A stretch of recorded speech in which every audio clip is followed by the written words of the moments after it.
Today we're talking about a classic horror movie, or at least I think it's a classic horror movie already, and it's It Follows, a movie from 2014 that I am absolutely in love with. It's a movie from the director of Under the Silver Lake, which is a movie that may be in my top 20 all-time, top 25 all-time. I think it's fantastic.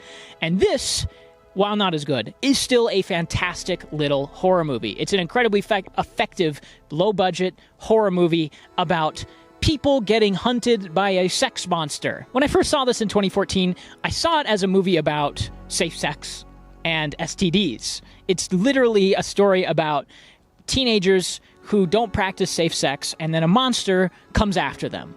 And that's the extent of this film, really. It is a pretty simple premise about a monster that follows you until it either kills you or you pass it along by having sex with someone else. It's a pretty simple premise that's super, super effective because it starts off with relatable scenarios and empathetic characters. Our main character is in love, or at least she thinks she is, with this guy. And he's a good guy. He's taking her out to movies. They seem to have a good relationship. They play little games. It's fun. It's cute. And she decides, you know what? We'll do it. We'll do the deed. We'll have sex. And then turns out he was just passing an STD monster to her. A monster that simply walks after her everywhere she goes and wants to kill her. You're not going to believe me, and I need you to remember what I'm saying. This thing, it's going to follow you. Somebody gave it to me, and I passed it to you. And the only way to get rid of that monster is by having sex with somebody else, passing it along, like an STD, I suppose. And when I first saw this in 2014, that's really all I took away from it. I said, oh, that's an effective little horror movie, but it's pretty simple. It's just about people having sex and STD monster coming to get them. It's fun. It has some fun moments. There's a lot of nudity, which is always fun. And there's some pretty creative horror elements in it. Yeah, okay. But now, I just rewatched it, and I have a whole new perspective on this movie, which I want to share with you today.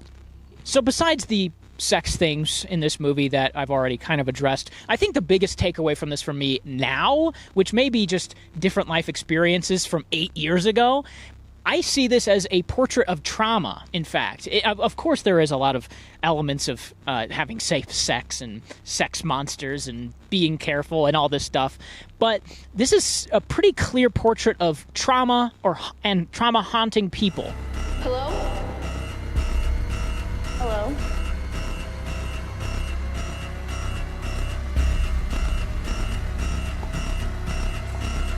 It's a monster that chases after you, but nobody but you can see it, and the person you shared it with can see it.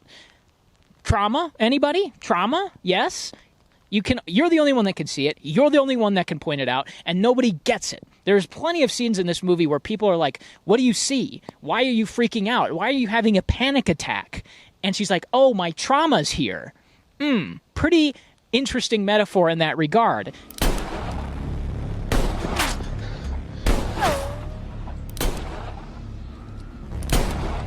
Please! Stop shooting!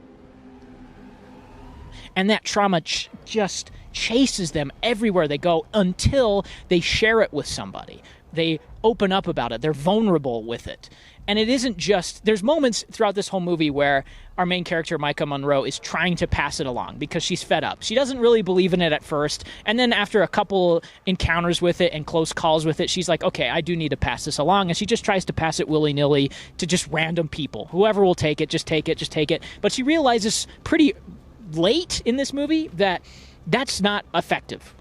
She needs to pass it to somebody that genuinely cares for her and that genuinely wants to be there for her. So at the end, she has sex with somebody who's been like trying to help her, genuinely trying to help her the whole movie. At first you think he's just kind of a horny kid who wants to get with this hot girl, but he genuinely just wants to be there for her. And the last shot of the movie is incredibly effective with those two holding hands, walking down a sidewalk with the thing following behind them together, because they're in it together now. She shared her trauma with him, and now he's helping her overcome it. He can see it now, and so he's like, okay, I see it, you see it, and now we can tackle this together. Trauma, everybody. You got to learn to be vulnerable with trauma. You can't deal with it on your own. If you try to deal with it on your own, you get your leg twisted in half on a beach all by yourself. In this, she doesn't really try any of that. She's just like, oh, the nearest guy to me, whatever, I'll just pass it to him, and then, yeah, he'll deal with it. And then he immediately gets killed because he doesn't believe her or wants to share it with her or wants to help her. So they just die immediately, and then it comes after her again until she passes it to somebody else. And then there's a big bulk of this movie as well where they're trying to kill it.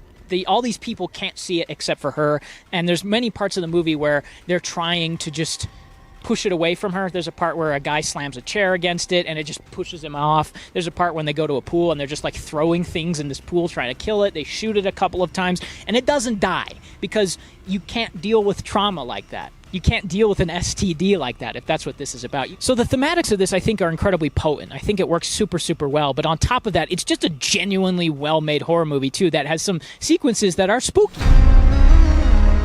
What exactly is supposed to be following you? I don't know. Just pass it along. You believe me, right? Nothing's gonna happen.